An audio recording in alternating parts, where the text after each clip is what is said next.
저는 이번 연도에 수능을 보는 예비고 3학생입니다. 고1, 고2 때 공부를 하지 않아 이 겨울방학 안에 공통수학을 끝내야 하는 부담감을 안고 있습니다. 네, 저도 알고 있습니다. 수학 공부를 잘하려면 기초를 탄탄히 쌓고 문제를 많이 풀어보면 됩니다.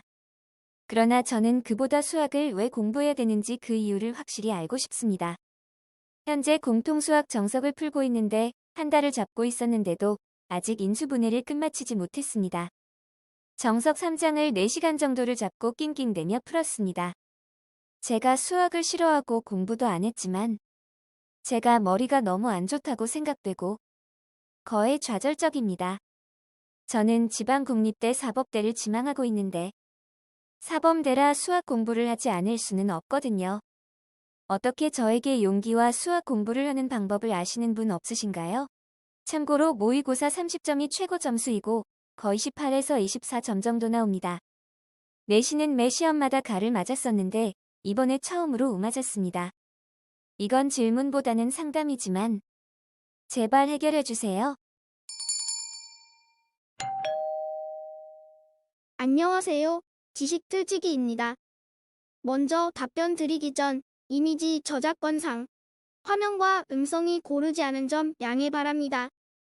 영상을 끝까지 시청해주시고 좋아요 한 번씩 눌러주세요. 영상을 만드는 사람에게 큰 힘이 됩니다. 답변 드리겠습니다. 수학교육을 전공한 사람으로서 답변을 드립니다. 제가 학생들에게 많은 질문을 듣는 두 가지 질문입니다. 1. 수학은 왜 공부하는가?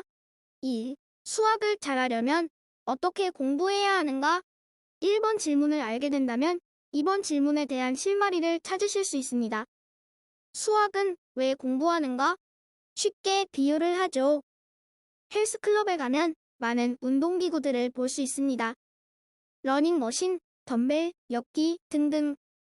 어떤 사람이 헬스클럽에 가서 운동을 하려고 등록을 했습니다. 안내하는 사람이 이러이러한 운동을 한다고 설명하였습니다.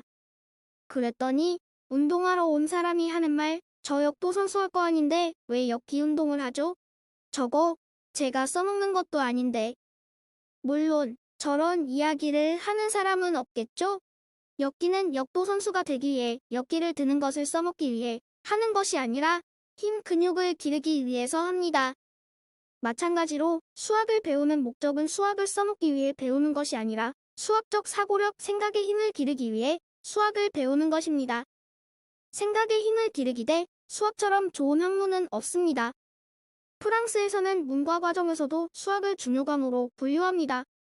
문장을 쓰는데 논리력이 떨어진다면 훌륭한 글을 쓸 수 없겠죠. 다시 말하자면 수학은 사고력을 기르기 위해서 배우는 것입니다.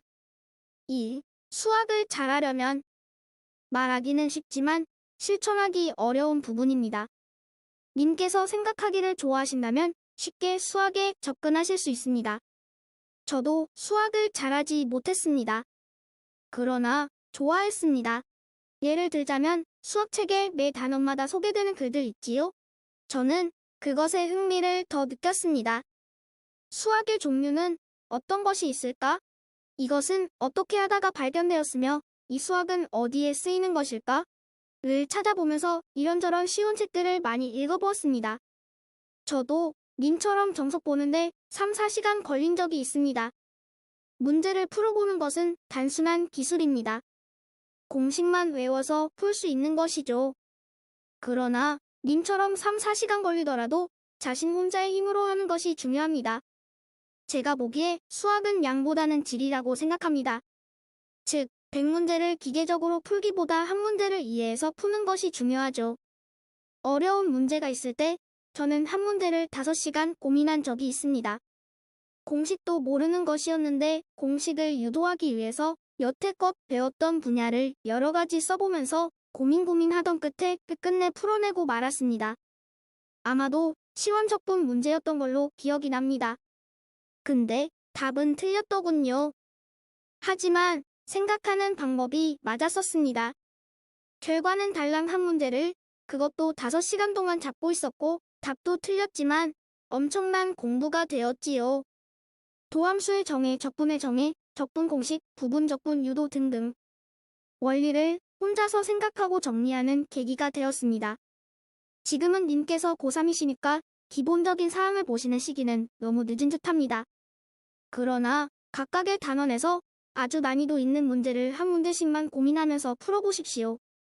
그리고 그 과정에서 필요한 내용들을 들춰보시면서 답안지를 만들어 보세요. 그러면 자신도 모르는 새의 기초적인 내용은 벌써 습득이 되면서 사고력도 풍부해질 겁니다. 말은 쉽지만 이것을 습관화시키기에는 많은 노력이 필요합니다. 지구력이죠. 내가 이 문제를 풀어내고야 말겠다는 의지. 자신의 사고력을 총동원해서 생각을 하는 것. 수학의 원초적 목적인 생각하는 힘을 기르기 위해 하는 것. 이것이 중요합니다. 책 한 권을 권합니다. 이야기 파라독스라는 책을 한번 틈나는 대로 꼭 읽어보시기를 권합니다. 제게 수학적 사고력의 큰 스승과 같은 책이었습니다. 그리고 여태껏 배워왔던 수학의 계열을 파악하시기 바랍니다. 수학은 해석기하, 대수, 확률, 통계 이렇게 크게 네 분야로 나누어집니다. 집합은 수학의 모든 분야의 기초이고요. 해석, 함수, 미적분 등등, 대수, 방정식, 부등식 등등, 기하, 도형, 확률, 통계 설명이 필요 없죠. 이런 식으로 나누시고 그 중에서 자신의 약점인 단원이 무엇인지 파악해보세요. 너무 깊숙이 따지지 마시고 도대체 뭔 소린지 모르겠다, 기본 문제도 못 풀겠다 하는 단원을 중심으로 보완하세요. 이 모든 파트는 학년별로 업그레이드 되어서 내용이 나옵니다. 예를 들자면 방정식은 중1, 1차 방정식 중2,